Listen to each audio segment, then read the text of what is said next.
Hello everyone, स्वागत है आप सभी का हमारे यूट्यूब चैनल पे। आज हम लोग पढ़ेंगे कि किसी भी नंबर का पावर अगर जीरो होता है तो उसका वैल्यू 1 क्यों होता है।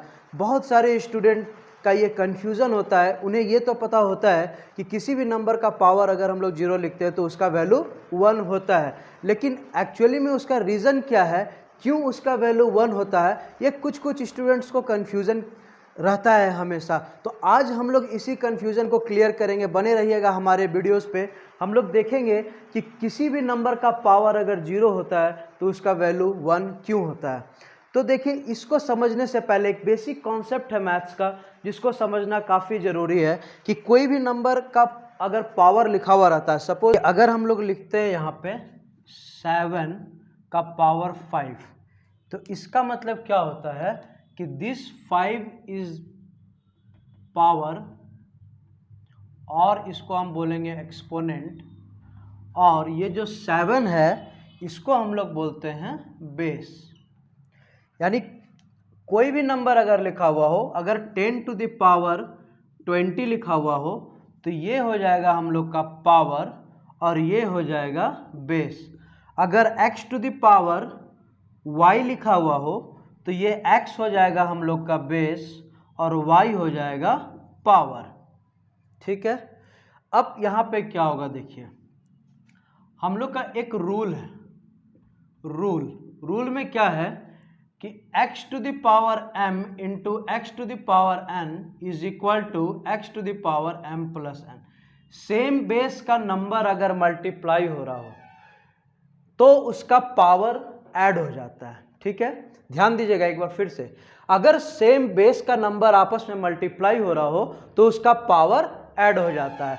एग्जाम्पल ये हो गया कि अगर हम यहाँ पे लिखते हैं 5 का पावर 20 इंटू 5 का पावर 15 तो रिजल्ट हो जाएगा 5 का power 20 plus 15 is equal to 5 का पावर 35। इसी तरह का एक रूल और है जो इस केस में वैलिड होगा, हम लोग को सॉल्व करने में मदद करेगा। वो ये होता है कि x to the power m divided by x to the power n is equal to x to the power m minus n। यानी सेम बेस का नंबर आपस में जब डिवाइड हो रहा हो तो उसका पावर को हम लोग सब्ट्रैक्ट कर देते हैं। किसको किससे सब्ट्रैक्ट करते हैं, तो जो न्यूमरेटर का पावर होता है उसको पहले लिखते हैं और जो डिनोमिनेटर का पावर होता है उसको हम लोग सब्ट्रैक्ट कर देते हैं न्यूमरेटर का पावर से। फॉर एग्जाम्पल में आप देख सकते हैं कि अगर हम यहाँ पे लिखते हैं 8 to the power 20 and divided by 8 to the power 10 तो रिजल्ट क्या हो जाएगा, 8 का power 20 minus 10 is equal to 8 का power 10। This will be the answer. फिर से देख लीजिए एक बार यहाँ पे, अगर हम लोग लिखते हैं 50 का पावर 20 डिवाइडेड बाई 50 का पावर 15 तो इसका रिजल्ट क्या हो जाएगा, देखिए बेस सेम है, पावर डिफरेंट है, तो बेस अगर सेम हो तो पावर सिंपल सब्ट्रैक्ट हो जाएगा। अगर हम लिखे 50 का पावर 20 माइनस 15 हो जाएगा यहाँ पे, और रिजल्ट क्या हो जाएगा 50 का पावर 5। तो ये हो गया हमारा कॉन्सेप्ट जिसके मदद से हम लोग ये सॉल्व कर पाएंगे कि किसी भी नंबर का पावर अगर जीरो होता है तो उसका वैल्यू 1 क्यों होता है। देखिए यहाँ पे अब हम लोग आगे समझते हैं। सबसे पहले हम लोग इसको लिखते हैं। देखिए 1 का पावर 0 इज इक्वल टू 1, इसको कैसे लिखना है, देखिए अगर हम 1 लिखें यहाँ पे और उसका पावर हम लोग लिखते हैं 3, ठीक है, और सेम इसी नंबर से हम इसको डिवाइड भी कर देते हैं 3, तो हम रूल के अकॉर्डिंग क्या लिखेंगे कि सेम बेस का नंबर हो तो उसका पावर को हम लोग क्या कर देते हैं, सब्ट्रैक्ट कर देते हैं। तो हम यहाँ पे लिखेंगे 1 का power 3 minus 3 according to rule.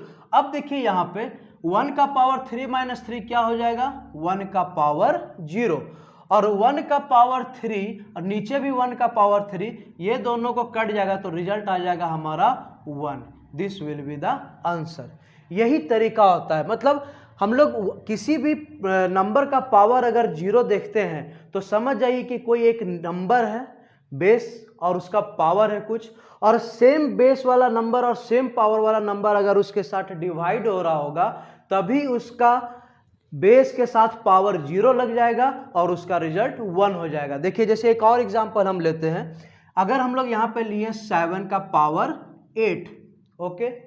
अब हम इसको क्या करेंगे, सेम बेस का नंबर लेंगे और सेम पावर का भी नंबर लेंगे और उसी से हम इसको डिवाइड कर देंगे, यानी 7 का पावर 8 से हम डिवाइड कर देंगे, ठीक है। और इसका रिजल्ट क्या होगा अकॉर्डिंग टू रूल, इसको लिखेंगे कैसे, तो 7 का पावर 8 माइनस 8। सेम बेस का नंबर अगर डिवाइड हो रहा हो तो उस दोनों का पावर क्या होता है, सब्ट्रैक्ट हो जाता है। अब इसका मतलब हम लोग क्या समझ रहे हैं, 7 into 7 into 7 into 7 into 7 into 7, 1 2 3 4 5 6 7 8 और 1 2 3 4 5 6 7 8, 1 2 3 4 5 6 7 8 और यहाँ पे क्या हो जाएगा 7 का पावर 0। देखिए 7 1 जा 7, 7 1 जा 7, 7 1 जा 7, 7 1 जा 7, ये कट गया 1 1 1 आया 1 आया। अब देखिए 1 इंटू 1 इंटू 1 इंटू 1, रिजल्ट क्या हो जाएगा 1 और इधर क्या हो जाएगा 7 to the power 0। This is the main condition of having any number power 0 is equal to 1। तो ये है बेसिक आइडिया। मतलब इसका सिंपल हम लोग को एक ही चीज समझना है कि कोई भी नंबर हो, बेस हो उसका और उसका एक पावर हो, ठीक है, और उसी सेम नंबर से हम क्या कर रहे हैं, उसको डिवाइड कर रहे हो, तो रिजल्ट उसका क्या हो जाएगा 1। और उसको जब हम एक्सपोनेंट के फॉर्म में लिखेंगे तो चूंकि सेम बेस का सेम पावर होगा तो उसका पावर रिजल्ट में क्या हो जाएगा 0, अगर हम लोग इसको इस फॉर्मेट में लिखते हैं, ठीक है। अगर हम वेरिएबल लिखते हैं यहाँ पे, अगर हम ये लिखें कि x टू द पावर 5 और हम फिर इसको भी डिवाइड करते हैं x टू द पावर 5 से, तो हम इसको क्या लिखेंगे x to the power 5 minus 5 और यहाँ पे क्या हो जाएगा x into x into x into x into x by x into x into x into x, 1 2 3 4 5 और x to the power 5 minus 5 0, ये कट जाएगा, ये 1 बार में 1 बार में 1 बार में, तो इधर क्या हो जाएगा 1 और इधर क्या हो जाएगा 0। यानी वेरिएबल का ऊपर भी अगर पावर 0 लगा हुआ हो तो उसका भी रिजल्ट क्या हो जाएगा 1। अब यहाँ पे एक इंपॉर्टेंट चीज यह समझना है, एक एक्सेप्शन है यहाँ पे 0 का एक्सेप्शन, यानी 0 का पावर अगर 0 लगता है तो उसका वैल्यू 1 नहीं आता है। देखिए कैसे होता है वो भी समझ लीजिए आप। अगर हम यहाँ पे लिखते हैं 0, ठीक है, का पावर 2 और हम फिर डिवाइड करते हैं 0 का पावर 2 से, या फिर ये समझिए कि 0 का पावर हम लिखते हैं 3 और फिर डिवाइड करते हैं 0 का पावर 3 से, तो देखिए यहाँ पे डिवाइड दे रहे हैं 0 से, यहाँ पे भी डिवाइड दे रहे हैं 0 से। और मैथ्स, अकॉर्डिंग टू मैथ्स ये बोलता है कि किसी भी नंबर को अगर हम 0 से डिवाइड कर रहे हैं, चाहे वो 0 ही क्यों ना हो, अगर हम इसको 0 से डिवाइड कर रहे हैं तो जो उसका रिजल्ट आएगा वो नॉट डिफाइन आएगा। You can check it through calculator also. अगर आप कैलकुलेटर में भी कोई नंबर लिखते हैं और उसको 0 से डिवाइड दीजिएगा तो उसका रिजल्ट आ जाएगा नॉट डिफाइंड, एरर बता देगा कैलकुलेटर में। यहाँ पे भी क्या बताएगा, नॉट डिफाइंड। यानी अगर हम 7 को भी 0 से डिवाइड करेंगे तो भी नॉट डिफाइंड, अगर हम 10 को भी 0 से डिवाइड करेंगे तो भी रिजल्ट आ जाएगा नॉट डिफाइंड। तो मैथ्स में ऐसा कोई कंडीशन ही नहीं है कि किसी भी नंबर को हम 0 से डिवाइड करें, उसका रिजल्ट आता है नॉट डिफाइंड। इसीलिए 0 को जब 0 से डिवाइड किया जाता है तो उसका रिजल्ट आ जाता है नॉट डिफाइंड, उसका रिजल्ट 1 नहीं आता है। तो ये रहा पूरा कॉन्सेप्ट कि किसी भी नंबर का पावर अगर 0 हो तो उसका वैल्यू 1 क्यों आता है। Thank you very much. अगर मेरा वीडियो पसंद आया हो तो आप लाइक करिए, सब्सक्राइब करिए। Thank you.